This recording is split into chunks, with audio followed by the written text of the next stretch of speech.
परमेश्वर पिता का धन्यवाद फिर से एक बार। प्रभु ने यहाँ तक संभाला, हमारी मदद की 14वें अध्याय को समझने के लिए। आज हम जल्दी से 14वें अध्याय के 14वें वचन से आगे पढ़ेंगे और 20वें वचन तक पढ़ेंगे और आज इस अध्याय को हम समाप्त करेंगे। बहुत ही इंपॉर्टेंट, बहुत ही वैल्यूबल टीचिंग्स है और अंत के दिनों में किस प्रकार से परमेश्वर अपना न्याय करने जा रहा है उसके बारे में बहुत कुछ यहाँ पर सीखने का है। और कन्फ्यूजन्स बहुत होते हैं इनमें, इस वजह से इसको सुनना और समझना बहुत ज़रूरी है। मैं चाहूँगा परमेश्वर के वचन से, उसकी आत्मा की अगुवाई में, कि आपको सब प्रकार के पर्सपेक्टिव्स बताकर जो बाइबल कहती है उसको कंक्लूड करें। हम जो बाइबल हमें सिखाती है एग्जैक्टली वैसा ही हम समझें, कन्फ्यूजन में न रहें, किसी प्रकार की गलती मिसअंडरस्टैंडिंग में न रहें। 14वां अध्याय 14वें वचन से आगे। मैंने दृष्टि की और देखो, एक उजला बादल है और उस बादल पर मनुष्य के पुत्र सरीखा कोई बैठा है, जिसके सिर पर सोने का मुकुट और हाथ में चौखा हसुआ है। फिर एक और स्वर्गदूत ने मंदिर में से निकलकर उससे जो बादल पर बैठा था बड़े शब्द से पुकार कर कहा, अपना हसुआ लगाकर लवनी कर, क्योंकि लवने का समय आ पहुंचा है, इसलिए कि पृथ्वी की खेती पक चुकी है। अतः जो बादल पर बैठा था उसने पृथ्वी पर अपना हसुआ लगाया और पृथ्वी की लवनी की गई। फिर एक और स्वर्गदूत उस मंदिर में से निकला जो स्वर्ग में है और उसके पास भी चौखा हसुआ था। फिर एक और स्वर्गदूत जिसे आग पर अधिकार था वेदी में से निकला और जिसके पास चौखा हसुआ था उससे ऊंचे शब्द से कहा, अपना चौखा हसुआ लगाकर पृथ्वी की दाखलता के गुच्छे काट ले, क्योंकि उसकी दाख पक चुकी है। तब उस स्वर्गदूत ने पृथ्वी पर अपना हसुआ लगाया और पृथ्वी की दाखलता का फल काटकर अपने परमेश्वर के प्रकोप के बड़े रसकुंड में डाल दिया और नगर के बाहर उस रसकुंड में दाख रोंदे गए और रसकुंड में से इतना लहू निकला कि घोड़ों के लगामों तक पहुंचा और 100 कोस तक बह गया। परमेश्वर अपने वचन के सुने और पढ़े जाने पर आशीष दे। प्रियो, यहाँ पर एक नया सेक्शन फिर शुरू होता है। 14वां वचन हमको बताता है, फिर मैंने दृष्टि की और देखो, एक उजला बादल है। यहां पर यूहन्ना क्या देख रहा है? जैसी दृष्टि कर रहा है, देख रहा है उजला बादल है, एक व्हाइट क्लाउड, सफेद रंग का बादल। एक आकाश में एक बड़ा सा बादल उसको दिखाई दे रहा है जो सफेद रंग का है, उजला है, चमकदार श्वेत बादल है। और उसके ऊपर कहता है मनुष्य के पुत्र सरीखा, मतलब मनुष्य के पुत्र के समान कोई बैठा हुआ है। उसको समझ में नहीं आ रहा कि कौन है ये मनुष्य का पुत्र जो है। ये किसका टाइटल है? मनुष्य का पुत्र यीशु मसीह का टाइटल है। यीशु मसीह ने जब इस दुनिया में वो 3.5 साल मिनिस्ट्री करके गए, अपनी अर्थली मिनिस्ट्री में यीशु मसीह ने अपने आप को खुद मनुष्य का पुत्र कहा था। यीशु मसीह ने खुद अपने आप को मनुष्य का पुत्र टाइटल दिया था, अपने आप को वो मनुष्य का पुत्र कहकर बताते थे। सो मनुष्य का पुत्र तो यीशु मसीह है, लेकिन यहाँ पर कुछ स्कॉलर्स और कुछ लोग जो अध्ययन करते हैं वो कंफ्यूज हो जाते हैं। वो कहते हैं मनुष्य का पुत्र सरीखा, नंबर 1 ये कंफ्यूजन है। यहाँ पर लिखा उसके समान है। दूसरा कंफ्यूजन ये है कि इसमें हमने आगे पढ़ा कि एक स्वर्गदूत उस मनुष्य के पुत्र के समान जो दिख रहा है उसको कुछ करने के लिए कह रहे हैं। परमेश्वर को एक स्वर्गदूत निर्देश नहीं दे सकता। परमेश्वर को क्या करना है ये बताने के लिए स्वर्गदूत नहीं बता सकता। इसलिए कंफ्यूजन है कि ये जो बैठा हुआ है ये भी कोई स्वर्गदूत होना चाहिए, कोई फरिश्ता होना चाहिए, क्योंकि इसको एक फरिश्ता दूसरे फरिश्ते को तो बता सकता है कि लवनी शुरू कर, हसुआ लगा और कटनी शुरू कर, लेकिन परमेश्वर को एक स्वर्गदूत बताए कि कटनी शुरू कर, यह बात कुछ हजम नहीं होती। इसलिए लोग कहते हैं कि यहां पर ये जो बैठा हुआ है उजले बादल पर, ये यीशु मसीह नहीं है। लेकिन सच्चाई यह है कि यह यीशु मसीह ही है। जो उजले बादल पर बैठा है वो यीशु मसीह है। और जो यूहन्ना उसको देख रहा है, यूहन्ना उसको पहचान नहीं पा रहा, उसको लग रहा है ये उसके समान है, लेकिन ये उसके समान नहीं, ये यीशु मसीह ही है जो बादल पर बैठा है और हाथ में इसके चौखा हसुआ है, एक शार्प सिकल है। हसुआ समझते हैं ना आप? हसुआ जो फसल काटने के काम आता है, जिसको हसिया भी बोलते हैं। ये हसिया या हसुआ जो है ये यीशु मसीह अपने हाथ में लेकर बैठा है। और यहां पर एक और बात है, कहता है उसके सिर पर सोने का मुकुट है। सोने का मुकुट किसी फरिश्ते के सिर पे नहीं बताया जाता। सोने का मुकुट जो होता है वो डिवाइन अथॉरिटी को दिखाता है, अधिकार को दिखाता है, और डिवाइन अथॉरिटी या अधिकार सिर्फ यीशु मसीह के पास है। डिवाइन अथॉरिटी, सोने का मुकुट सिर्फ यीशु मसीह पहन सकता। राजाओं का राजा, प्रभुओं का प्रभु, स्वर्ग और पृथ्वी का अधिकार सिर्फ उसके पास यीशु मसीह है जो वहां बैठा है। जो उजला बादल है वो उसका व्हाइट थ्रोन है, वो उसका जजमेंट सीट है, वो उसका श्वेत सिंहासन है जिस पर वो जजमेंट करने आ रहा है, जिसके बारे में हम 18-19 अध्याय में पढ़ेंगे। श्वेत घोड़े के ऊपर सवार होकर सफेद सिंहासन के ऊपर व्हाइट थ्रोन जजमेंट के लिए जो यीशु मसीह आने वाला है, वो यहां पर यूहन्ना को एक उजले बादल के ऊपर बैठा हुआ दिखाई दे रहा। ये उसकी जजमेंट सीट है। न्याय करने का अधिकार सिर्फ यीशु मसीह के पास है, किसी फरिश्ते के पास नहीं है। और यीशु मसीह यहां पर बैठा हुआ, उसके सिर पर सोने का मुकुट और एक कॉन्करर की तरह, विजेता की तरह वो आ रहा है। विजेता की तरह हाथ में हंसुआ लिए हुए आ रहा है। ये यीशु मसीह है। तीसरी बात है जिसमें कंफ्यूजन है, वो है कि एक फरिश्ता, एक स्वर्गदूत कैसे उसको ऑर्डर दे रहा है कि समय आ पहुंचा और अब कटनी कर। इसमें प्रियो हम यहां पर ये देखते हैं कि ये जो न्याय होने वाला है, इस न्याय का जो हाथ में हंसुआ उसके है, वो एक बहुत ही तेज हंसुआ है, शार्प सिकल है। इंग्लिश में लिखता है शार्प सिकल, हिंदी में लिखता है चौखा हंसुआ है उसके पास। चौखा हंसुआ मतलब एक ऐसा हंसुआ जो कि वेल प्रिपेयर्ड है। जब कोई किसान या कोई माली, गार्डनर जब खेत में जाता है, किसानी करने जाता है, अपने गार्डन में जाता है, तो वो क्या करता है जानते हैं आप? वो लगभग प्रतिदिन सुबह उठकर पहले उसकी धार बनाता है। जो हंसुआ होता है ना, जिससे वो कटनी करने जा रहा है, उसको वो शार्प करता है ताकि उसके काटने में कोई गलती ना हो, कोई फसल, कोई ऐसी चीज रह ना जाए जिसकी कटनी होनी थी और वो खेत में छूट गई। यदि उसने हंसुआ चलाया तो जो भी उसके सामने आएगा वो कट जाएगा। It is well prepared. Yeshu Masih जब जजमेंट करने आएगा तो वो कुछ भी नहीं छोड़ेगा, वो कुछ भी नहीं छोड़ेगा ऐसा जिसके साथ उसको हंसुआ चलाना है, ऐसा कुछ भी नहीं छोड़ने जा रहा है। He is not going to fail in judgement in this harvest. ये जो 14वें अध्याय का 14 से लेके 20 तक का पोर्शन है, ये हार्वेस्ट के बारे में बता रहा है, फाइनल हार्वेस्ट, लवनी के बारे में, रीपिंग के बारे में। परमेश्वर कुछ रीप करने आ रहा है, लवनी करने आ रहा है यीशु मसीह, और हाथ में एक सिकल लेके आ रहा है, एक शार्प सिकल, एक चौका हंसुआ। और प्रियो यहां पर एक बात आती है मरकुस 4 अध्याय के 29वें वचन में।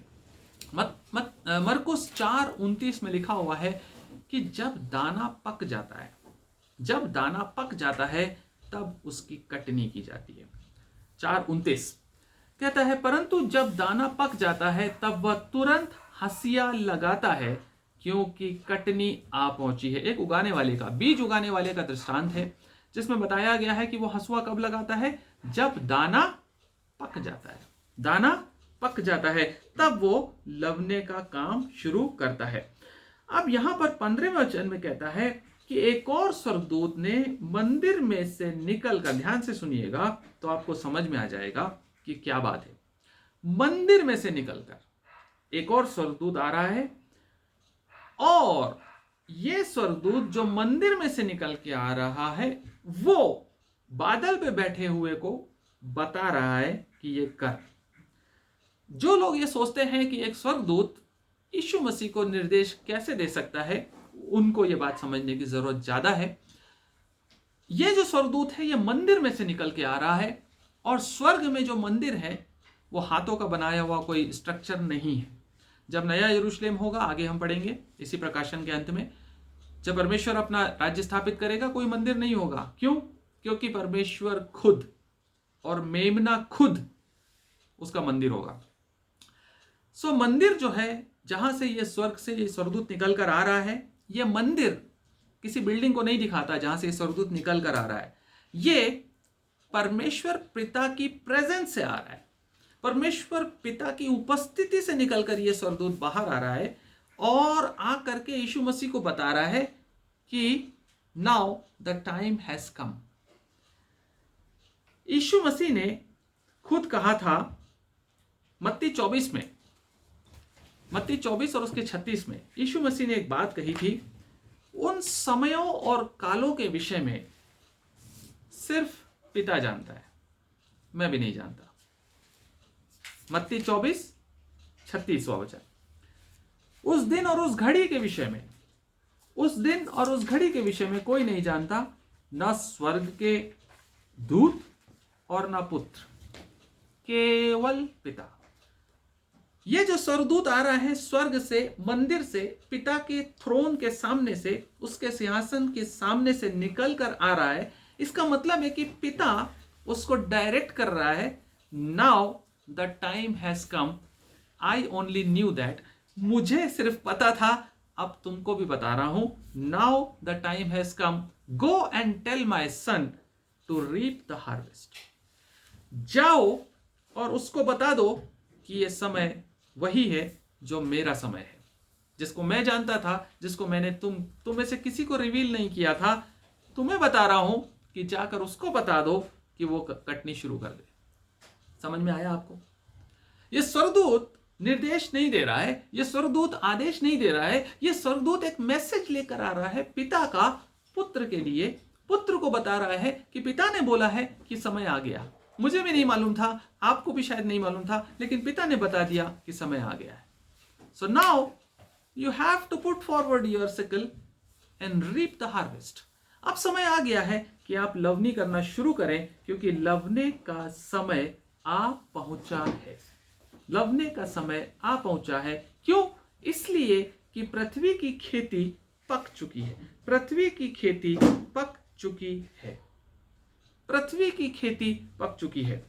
प्रियो, यहां पर जो अगला वर्णन आता है 16वें वचन से आगे, 16वें वचन से आगे आता है कि उसने जो बादल पर बैठा था उसने पृथ्वी पर अपना हंसुआ लगाया और पृथ्वी की लवनी की गई। यहां पर दो प्रकार की हार्वेस्ट है। यदि आप आगे देखेंगे 16 से 20 में आपको दो तरह की हार्वेस्ट दिखाई दे रही है। यदि ध्यान से पढ़े आप, दो तरह की हार्वेस्ट है। नंबर 1 तो हार्वेस्ट है पृथ्वी की लवनी की। उसने पूरी पृथ्वी की लवनी की, पूरी पृथ्वी को रीप किया, हंसुआ लगाया और पूरा साफ कर दिया। और उसके बाद दूसरा पोर्शन यहां पर लिखा है कि चौखा हंसुआ लगाकर दाखलता के गुच्छे काट ले। मतलब यहां पर गुच्छे, अंगूर, दाखलता के फ्रूट्स को भी काटने की लवनी हो रही है। सो एक लवनी हो रही है पूरी पृथ्वी की, और उसके बाद दूसरी लवनी का बता रहा है कि दाखलता में से उसके जो फ्रूट्स हैं, उनके जो क्लस्टर्स हैं, गुच्छे हैं, उनको काट ले और उनको रसकुंड में डाल दे। सो दो प्रकार की हार्वेस्ट है। यहां पर भी कंफ्यूजन है।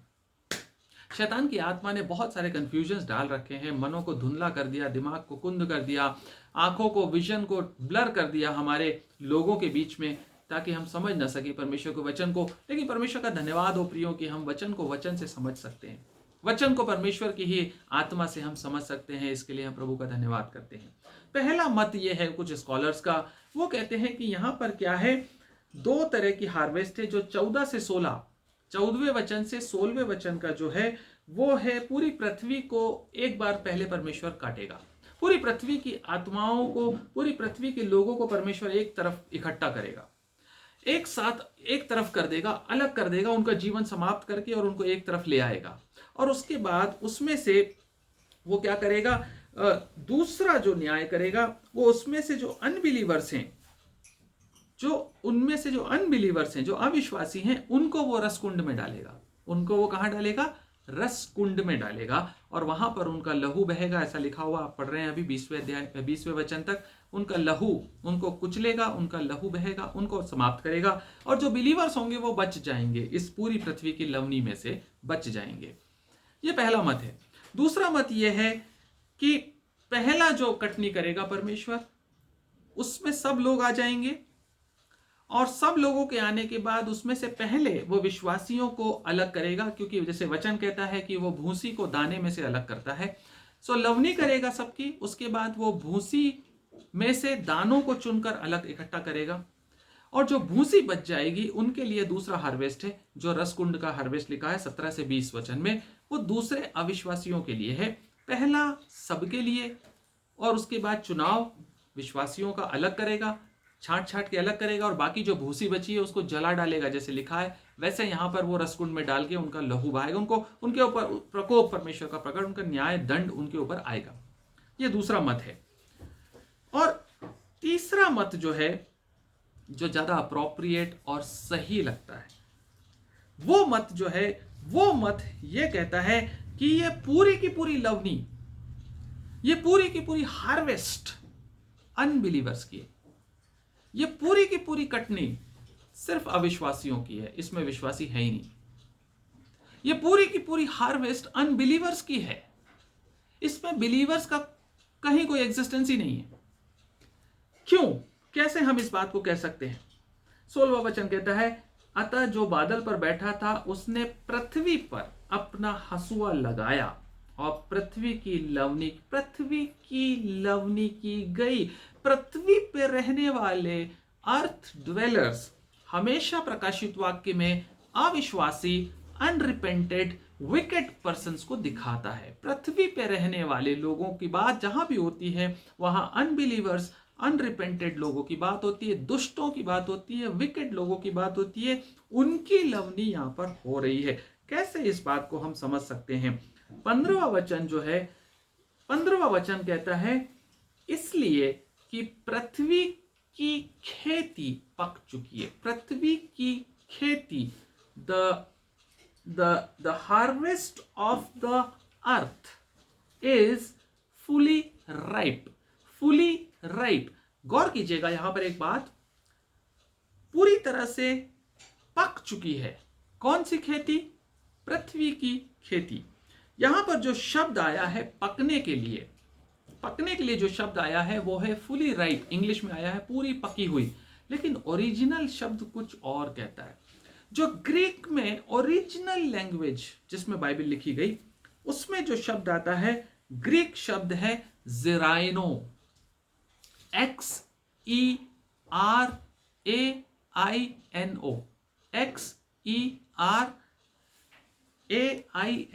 XERAINO, ज़ेराइनो ग्रीक वर्ड है।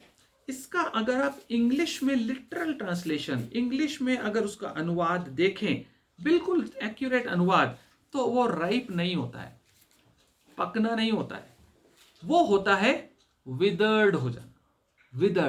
विदर्ड का मतलब है खेत में यदि फसल पकने के बाद काटी ना जाए तो वो फसल खड़ी खड़ी सूख जाती है, वो फसल पीली पड़ जाती है, वो फसल मुरझा जाती है।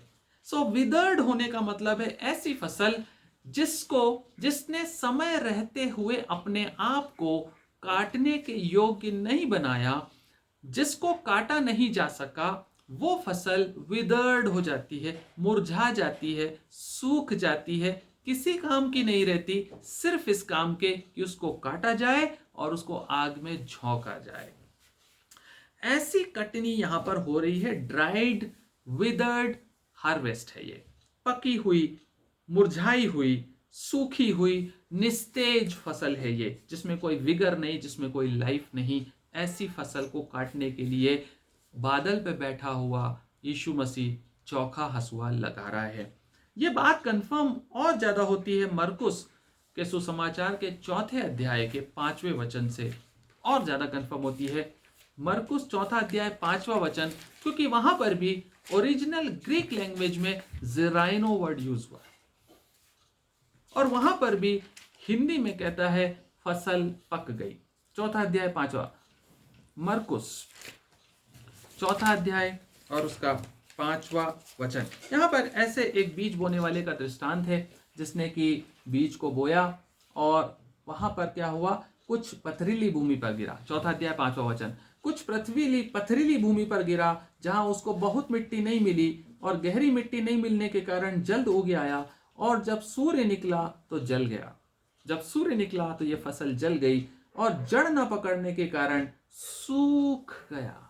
विदर्ड, जड़ न पकड़ने के कारण सूख गया, जड़ नहीं पकड़ने के लिए। ऐसे लोगों का जजमेंट जिन्होंने सुपरफिशियल तो यीशु मसीह को एक्सेप्ट कर लिया बहुत जल्दीबाजी में, लेकिन जब समय आया, संसार की परिस्थितियां बदली और एंटी क्राइस्ट का टाइम आया, तो इन लोगों ने तुरंत ही उसको रिजेक्ट किया, तुरंत ही उसको अपनी संसार की परिस्थितियों में ये सूखते गए, अपने जीवन को खत्म कर दिया, अपने तेज को खत्म कर दिया, अपनी लाइफ को पूरी तरह से सुखा दिया, रिस्पॉन्ड नहीं किया टिल दी डेथ।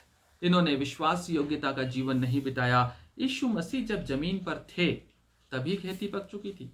आपको पता है ना, यूहन्ना 4 अध्याय 35वां वचन क्या कहता है? यूहन्ना 4:35, देखो खेत पक चुके हैं और मजदूर थोड़े हैं। ये खेती है विश्वासियों की, ये पकी हुई फसल है विश्वासियों की। 2000 साल से विश्वासी लोग परमेश्वर के राज्य में शामिल होते जा रहे हैं। विश्वासी लोग 2000 साल से, ये खेती तो बहुत पहले पक चुकी है, ये विदर्ड फसल नहीं है, ये है राइप फसल, जो यीशु मसीह ने देखकर कहा था, देखो आंखें उठाओ और देखो फसलें पक चुकी हैं और मजदूर थोड़े हैं। ये वो फसल है जो विश्वासियों की फसल थी, जिसको काटने के लिए यीशु मसीह ने कहा था कि इसकी हार्वेस्ट करो, मजदूरों तुम जाओ और हार्वेस्ट करो और इनको परमेश्वर के राज्य में शामिल करो, परमेश्वर के खत्ते भर दो इन लोगों से। ये वो फसल है जिसके लिए यूहन्ना 4:35 में यीशु मसीह ने कहा था, और वो फसल इकट्ठा होती जा रही है। और वो फसल तो वेदी के नीचे भी है, वध किए हुए लोगों के प्राण वो फसलें हैं, पकी हुई फसलें, जिनको परमेश्वर अपने राज्य में शामिल करना चाहता है। लेकिन 14:14 प्रकाशित वाक्य में कहता है कि लोगों ने रिस्पॉन्ड नहीं किया, उनकी कटनी हो रही है। यहाँ पर किनकी कटनी हो रही है? जिन्होंने उसके वचन को, उसके कॉल को की तरफ रिस्पॉन्ड नहीं किया, उनके लिए न्याय करने का समय आ पहुंचा है। ये न्याय की कटनी है, दंड की कटनी है। प्रियो, यिर्मयाह और उसका 8वां अध्याय, यिर्मयाह उसका 8वां अध्याय और 20वां वचन एक बात सिखाता है। 8वां अध्याय और 20वां वचन एक बात सिखाता है, कटनी का समय बीत गया, कटनी का समय बीत गया, फल तोड़ने की ऋतु भी समाप्त हो गई। जब यीशु मसीह ने देखा फसलें पक गई हैं, विश्वासी तैयार हैं, स्वर्ग राज्य में शामिल करो, वो फसलों का समय बीत चुका और ऋतु भी समाप्त हो गई और हमारा उद्धार नहीं हुआ, और हमारा उद्धार, time has gone, the day of salvation is over and the hour of judgment has arrived. Praise the Lord. ये अंत का समय है प्रियो, no more grace, कटनी होगी अनसेव्ड की। और योएल नबी की किताब में 3 अध्याय के 12वें वचन में कहता है, सब लोग यहोशापात की तराई में इकट्ठे हो जाओ, उसके दाख, उसके रसकुंडों में से दाख उमड़ने पर है। 3 अध्याय 12वां वचन कहता है, 3 अध्याय 12वां वचन, जाति जाति के लोग उभर कर बढ़ जाएं और यहोशापात की तराई में जाएं, क्योंकि वहां मैं चारों ओर की सारी जातियों का न्याय करने को बैठूंगा। हसुआ लगाओ, हसुआ लगाओ, क्योंकि खेत पक गया है। आओ दाख रौंदो, क्योंकि हौज भर गया है।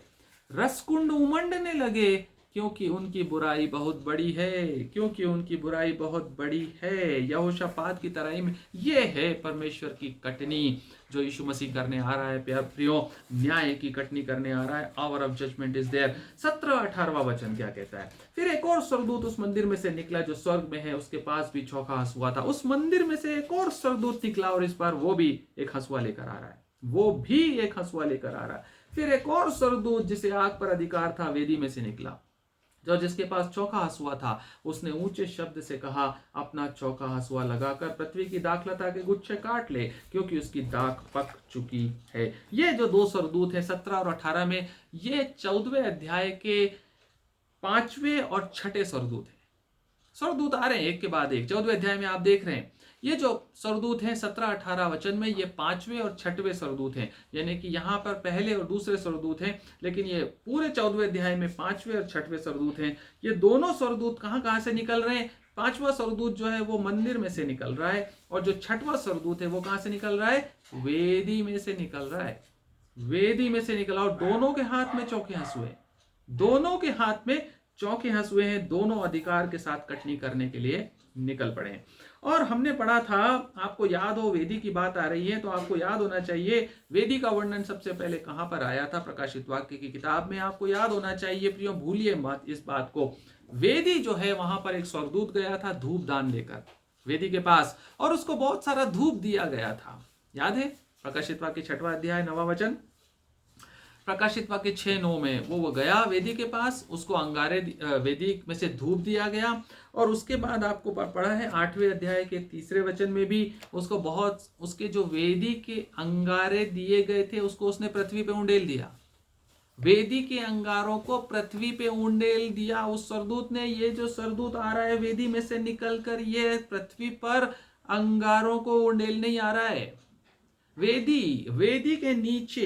वेदी के नीचे विश्वास योग्य लोगों के जो वध किए गए उनके प्राण हैं, और वो चिल्ला कर, रो कर, विलाप कर करके परमेश्वर से कह रहे हैं, कब तक कब तक तू इंतजार करेगा पिता परमेश्वर? हमारे प्राणों का बदला कब लेगा? ये वेदी के नीचे के प्राण हैं और उसी जगह से अंगारों को लेकर के ये स्वर्गदूत बाहर निकल रहा है। यहां पर कहता है उसके हाथ में हसुआ है।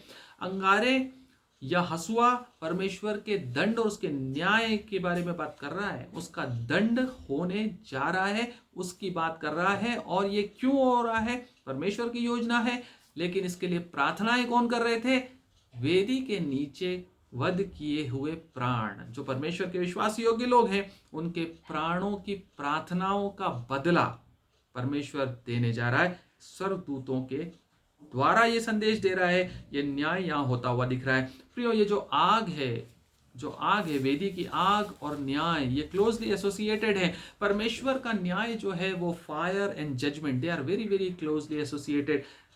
दे are similar kind of symbols. न्याय को दिखाने के लिए परमेश्वर आग का भी इस्तेमाल करता है। और यहां पर हम कहते हैं कि यहां पर हम देखते हैं कि जो पहला स्वर्गदूत है, जो 15वें वचन में, ध्यान से देखिएगा, बहुत सारे स्वर्गदूत हैं इसलिए कंफ्यूजन ना हो। यहां पर जो ये 6वें स्वर्गदूत को कटनी करने के लिए, दाखलता के गुच्छे काटने के लिए जो स्वर्गदूत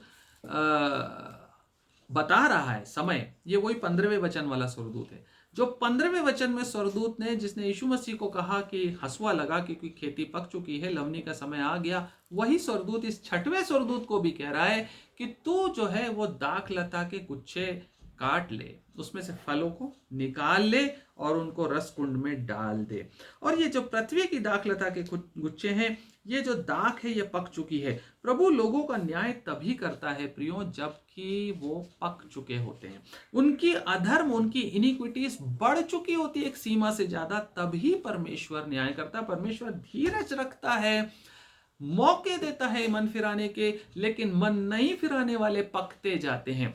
जब जब होली स्पिरिट हमें, हमारे बीच के लोगों को कॉल देता है, मन फिरा लो, हम उसको रिफ्यूज करते हैं, उसके कॉल को अनसुना करते हैं, रिजेक्ट करते हैं, हम थोड़ा सा और पक जाते हैं, हम थोड़ा सा बुराई में और पक जाते हैं। परमेश्वर मौकों पे मौके देता है और जब तक वो पक नहीं जाते तब तक वो दंड नहीं देता।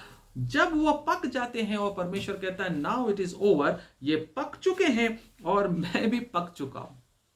परमेश्वर इस तरह से जब रूष्ट हो जाता है तब न्याय करता है और कहता है चौक अपना हसुआ लगा, क्योंकि पृथ्वी की दाखलता के गुच्छों के फल पक गए हैं, इनको काट ले। प्रियो, ये पृथ्वी की दाखलता है। यीशु मसीह ने कहा सच्ची दाखलता मैं हूं। यीशु मसीह पृथ्वी की दाखलता नहीं था, यीशु मसीह स्वर्गीय दाखलता था। ये पृथ्वी की दाखलता है। पृथ्वी की दाखलता के फल पक चुके हैं और ये अधर्म बहुत ज्यादा बढ़ गया है। नूह के जमाने में आपको याद है ना, नूह को परमेश्वर ने क्या कहा था? अब मैं और बर्दाश्त नहीं कर सकता। क्यों? क्योंकि अधर्म, बुराई बहुत ज्यादा बढ़ गई है और ये इतनी ज्यादा बढ़ गई है कि सारी पृथ्वी को इन्होंने करप्ट कर दिया है। ये गैंग्रीन की तरह से है। आपको पता है ना, गैंग्रीन होता है जब पैर में, तो पैर को काटना पड़ता है। क्यों? ताकि वो पूरी बॉडी को सड़ा के खत्म ना कर दे। इस पृथ्वी को परमेश्वर करप्ट नहीं देखना चाहता था, इसलिए नूह के जमाने में भी उसने कुछ लोगों को अलग करके बाकी सबको हटा के खत्म किया। वैसा ही जैसा अब्राहम को उत्पत्ति की किताब में बताया था, परमेश्वर ने 15वें अध्याय में परमेश्वर ने अब्राहम को कहा था कि मैं तेरे डिसेंडेंट्स को, तेरे वंश को कनान देश में लौटा के ले आऊंगा। उससे पहले वो गुलामी में जाएंगे और उसके बाद उनको कनान में लाऊंगा। कनान में रहने वाले लोगों का अधर्म 400 साल में पक जाएगा। यदि आप पढ़ना चाहें पढ़ सकते हैं, समय नहीं है, बाद में पढ़ लीजिएगा। 15वें अध्याय में 13वें वचन से आगे लिखा हुआ है, परमेश्वर ने अब्राहम को बुला के वाचा उसको दी। वाचा ये दी कि तेरे वंश को मैं कनान देश में वापस लौटा के लाऊंगा, लेकिन उससे पहले 400 साल तक मैं उन्हें गुलामी में भेजूंगा, जब तक इनकी 4 जनरेशंस, चौथी पीढ़ी जो है लौटकर कनान में आएगी और कनान के जो अमोरी लोग हैं उनका अधर्म पक जाएगा। और जब पक जाएगा, तब जब पक गया तो यहोशू के द्वारा परमेश्वर ने उनको समाप्त किया, नष्ट किया। खत्म किया। ठीक वैसा ही परमेश्वर का पैटर्न ऑफ वर्किंग यही है प्रियो। वो न्याय तभी करता जब बुराई पक जाती है। वो दुष्ट के मरने से प्रसन्न नहीं होता, लेकिन उसको न्याय करना है। वो न्यायी परमेश्वर है और वो पकने का वेट करता है, मन फिराव का अवसर देता है। वो अपने दासों के माध्यम से, पवित्र आत्मा के माध्यम से बार बार मैसेज देता है, बार बार संदेश देता है, लेकिन जब जब इनकार किया जाता तब तक बुराई पकती जाती है। प्रियो, योएल की किताब में लिखा हुआ है 19वें वचन के अनुसार, 19वां जो प्रकाशित वाक्य में है, तब उस स्वर्गदूत ने पृथ्वी पर अपना हंसुआ लगाया और पृथ्वी की दाखलता का फल काटकर अपने परमेश्वर के प्रकोप के बड़े रसकुंड में डाल दिया। अब यहां पर पहले हमने देखा था मदिरा के बारे में, परमेश्वर की मदिरा, प्रकोप की मदिरा का कुंड था। यहाँ पर एक और कुंड बताया जा रहा, रसकुंड है दाखलता का, जिसको कि प्रकोप का बड़ा रसकुंड बताया गया है। और परमेश्वर के प्रकोप का बड़ा रसकुंड जो है योएल 3:13 में हमको देखने को मिलता है। हंसुआ लगाओ, जोएल 3:13, योएल 3:13 में कहता है हंसुआ लगाओ क्योंकि खेत पक गया है। आओ आओ, हंसुआ लगाकर आओ, दाख रौंदो, दाख को रौंदो क्योंकि हौज भर गया है, हौज भर गया है। रसकुंड उमड़ने लगे क्योंकि उनकी बुराई बहुत बड़ी है। बुराई बढ़ गई, हौज को भर दो दाख के फलों से और रसकुंड उमड़ने लगे, इतनी बुराई बढ़ गई है, इनको रौंदना शुरू करो, हंसुआ लगाओ। ये न्याय है परमेश्वर का जो रसकुंड में दिखाई देता है। जो दाख लता का, दाख के फलों का जो रसकुंड होता था, उसके दो पोर्शन होते थे, दो सेक्शन होते थे। एक सेक्शन होता था जिसमें तोड़ तोड़ कर दाख के फल डाले जाते थे और इतना बड़ा होता था कि उसके अंदर मनुष्य उतरते थे, लेबर्स, मजदूर उतरते थे और अपने पैरों से कुचलते थे, अपने पैरों से ट्रैम्पल करते थे, कुचल कुचल के उसको पूरा निचोड़ डालते थे उस वाइन फ्रूट्स को, और उनका जो रस था वो नीचे एक दूसरे कुंड में इकट्ठा होता था। राइट, पहला कुंड, पहला जो सेक्शन होता था उसमें फल होते थे, उनको कुचला जाता था, रौंदा जाता था पैरों से कुचल कर, और नीचे वाला जो कुंड है उसमें उनका जूस इकट्ठा होता जाता था, छिलके ऊपर रह जाते थे। और नीचे का रस कुंड जो है वो जो है वहां पर, यहां पर बोलता है कि जब उनको मैं कुचलूंगा तो उनका लहू बहना शुरू, उनका लहू निकालूंगा। यहाँ जो रस है वो उनका लहू को दिखा रहा है, और दुष्टों का लहू यहाँ निकलने और बहने का वर्णन है 20वें वचन में। नगर के बाहर, ध्यान से सुनिएगा, very important thing to learn. और नगर के बाहर उस रसकुंड में दाख रौंदे गए, और रसकुंड में से इतना लहू निकला, रसकुंड में से इतना लहू निकला कि घोड़ों की लगामों तक पहुंचा और 100 कोस तक बह गया। दुष्टों का लहू, विकेड लोगों का लहू। पहली चीज कहता है यहां नगर के बाहर। कौन सा नगर है? नगर का नाम नहीं लिखा, कौन सा नगर आपको लगता है? दुष्ट लोगों का न्याय यरूशलेम नगर के बाहर होगा। पाप का दंड यरूशलेम नगर के बाहर दिया जाएगा। यह नगर बेबीलोन नहीं हो सकता, यह नगर रोम नहीं हो सकता। क्यों? क्योंकि बेबीलोन और रोम में तो धर्मी लोगों का लहू बहाया गया है। बेबीलोन और रोम तो उस लहू के लिए जाने जाते हैं जो धर्मियों का लहू बहाया गया। यह लहू यरूशलेम के बाहर, नगर के बाहर बहाने जा रहा है परमेश्वर। क्यों? परमेश्वर संसार के पाप का दंड जब देता है तो यरूशलेम के बाहर देता है। कैसे? यीशु मसीह कहां लटका था? यीशु मसीह को फाटकों के बाहर लटकाया गया था। यीशु मसीह ने क्रूस पे जो बलिदान दिया वो पापों का दंड ही तो था जो उसने अपने ऊपर लिया। परमेश्वर का न्याय ही तो था जो उसने अपने सिर पे लिया था, और उसकी जगह वही थी यरूशलेम के बाहर, गोलगथा नामक पहाड़ी पर। उस जगह पर यरूशलेम नगर के बाहर परमेश्वर ने एक बार न्याय किया, पृथ्वी के सारे पापों का दंड यीशु मसीह के ऊपर उंडेल दिया। उसी तरह का नगर के बाहर दोबारा परमेश्वर दुष्टों का लहू बहाने जा रहा है। पहले तो यीशु मसीह का लहू बहाया गया, निर्दोष का लहू बहाया गया, इस बार दोषियों का लहू बहाने जा रहा है। और ये लहू के बारे में लिखा हुआ है कि इतना लहू निकला, इतना लहू निकला कि घोड़ों की लगामों तक पहुंचा और 100 कोस तक बह गया। यह वर्णन वास्तव में एक टेरिबल वॉर के बारे में बताता है, एक भयानक भीषण महायुद्ध के बारे में बता रहा है ये पोर्शन 20वां वचन। यह वॉर होने जा रहा है यीशु मसीह और दुनिया के राष्ट्रों के बीच में। यह भीषण युद्ध होने जा रहा है यीशु मसीह की सेना, यीशु मसीह और उसके सामने खड़े होंगे anti Christ and alliance Nations. जो कोएलिशन नेशंस होंगे, मिले जुले नेशंस होंगे, वो खड़े होंगे, वो सामना करने आएंगे यीशु मसीह का। और इतना लहू परमेश्वर यहां बहाने जा रहा है जिसका वर्णन हम देखेंगे 19वें अध्याय में भी आप देख सकते हैं। 19वें अध्याय में एग्जीक्यूट होने जा रहा है, ये दिखाई देगा आपको। जगह बताई गई है यरूशलेम के बाहर और 100 कोस लिखा हुआ है। 100 कोस का मतलब जानते हैं आप क्या होता है? इंग्लिश में क्या लिखा हुआ है, पढ़ा है कभी आपने इंग्लिश वर्जन? इंग्लिश वर्जन में लिखा हुआ है 1600 स्टेडिया। 1600 स्टेडिया बोलता है इंग्लिश वर्जन। हिंदी में बोलता है 100 कोस। 100 कोस का मतलब 1600 स्टेडिया का मतलब है 184 miles from Jerusalem. 184 miles, kilometre में यदि देखें तो 300 किलोमीटर।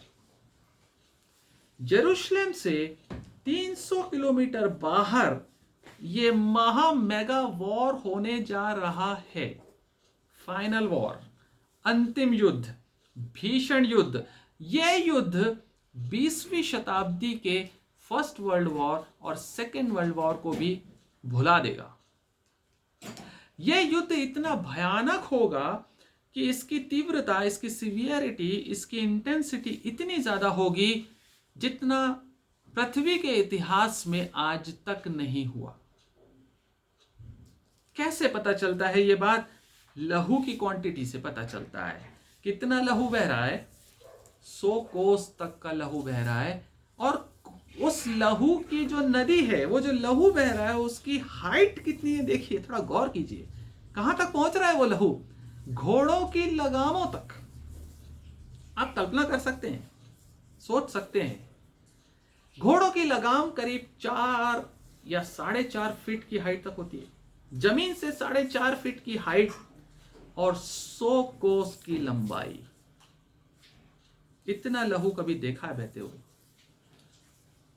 यह लहू दुष्टों का लहू है। परमेश्वर इस प्रकार से बहाने जा रहा है और 300 किलोमीटर तक 4.5 फुट की नदी खून से भरी हुई। और आप जानते हैं यह कौन सा युद्ध है? यह हर्मगेदोन का युद्ध है। This is the war of Armageddon, जिसके बारे में आप सुनते आए हैं। यहां से शुरू करता है परमेश्वर बताना हर्मगेदोन की लड़ाई। और यह हर्मगेदोन कहां है जानते हैं आप?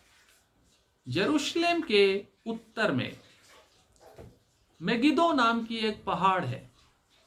मेगिदो, उस मेगिदो नाम के पहाड़ की जो तराई है, उस तराई को हर्मगेदोन की तराई बोला जाता है। यरूशलेम के बाहर मेगिदो नाम की पहाड़ी की तराई में यह फाइनल वॉर होने जा रहा है। और यह वॉर के लिए यह जगह फेमस है। यह वॉर जो होने जा रहा है, यह भयानक वॉर, बड़ा वॉर होने जा रहा है। पर इससे पहले भी वहां एक वॉर हो चुका। 1918 में फर्स्ट वर्ल्ड वॉर जब हुआ था, तब भी यहां पर खून बहाया गया था।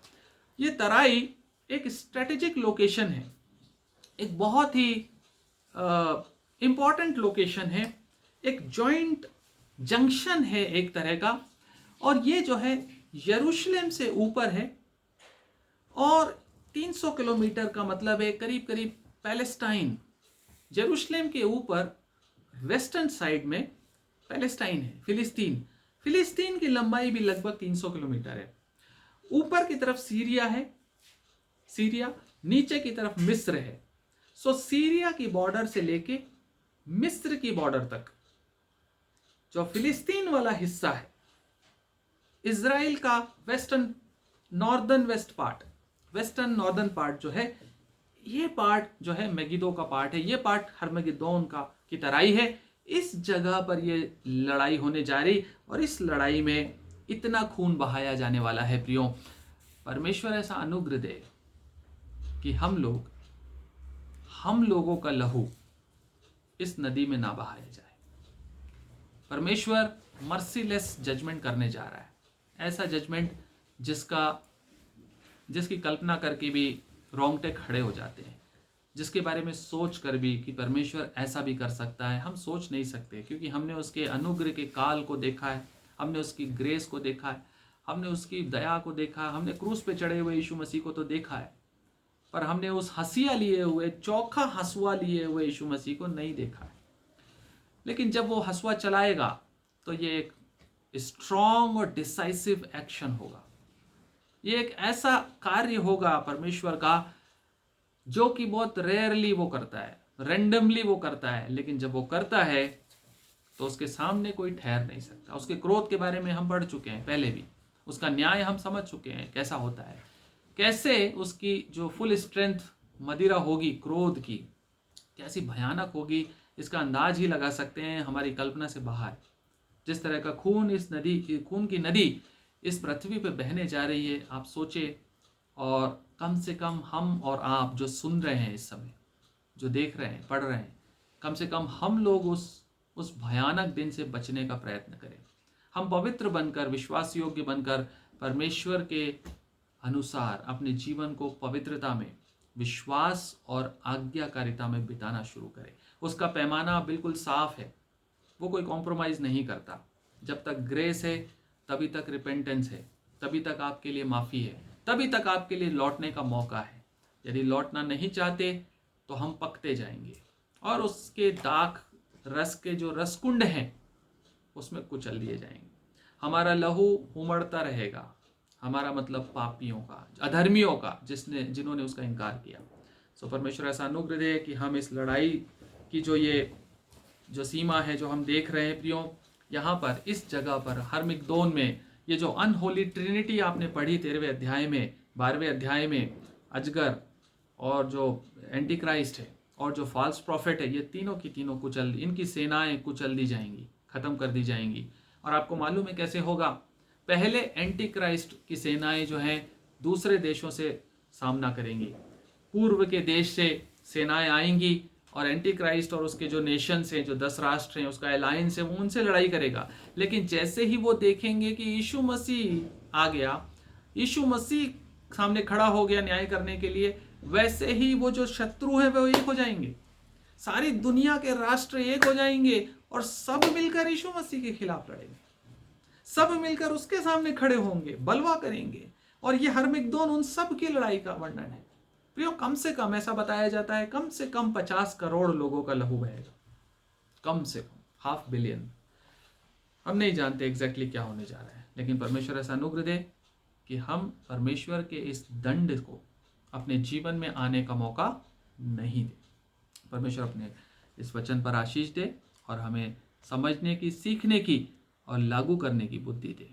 Praise the Lord.